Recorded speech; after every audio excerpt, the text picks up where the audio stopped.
trouve qu'on a la chance d'avoir une agglomération qui donne de la visibilité au message européen. On a la chance d'avoir 2 trams qui ont été designés et qui mettent en avant ce qu'est le pacte vert.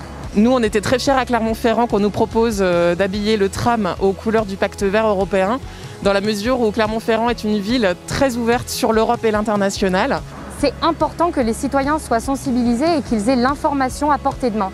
Et comme vous le voyez, il y a le QR code et le hashtag qui vous permet de voir sur les réseaux sociaux ce qui se passe concrètement au quotidien dans notre région, dans notre agglomération. Nous sommes engagés dans le cadre d'un programme européen qui s'appelle Urbact, qui vise à faire de Clermont-Ferrand un territoire à énergie positive d'ici 2050. Les mobilités en sont la meilleure illustration. Nous venons de mettre en œuvre un grand projet qui s'appelle Inspire, qui vise à créer 2 nouvelles lignes de bus à haut niveau de service.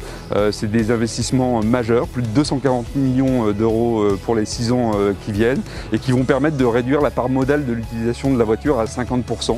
Et il y a d'autres projets comme la végétalisation des cours d'école, afin de créer des îlots de fraîcheur dans la ville qui bénéficient évidemment aux écoliers, mais aussi aux habitants dans les quartiers. Il se trouve que là, on est au mois de mai, donc c'est le joli mois de mai de l'Europe, et chaque année maintenant, nous organisons de nombreuses manifestations avec toutes les associations, les jeunes européens qui sont aujourd'hui présents, pour essayer de valoriser l'action de l'Union européenne et montrer concrètement comment au quotidien est-ce que ça peut changer la vie des Clermontois.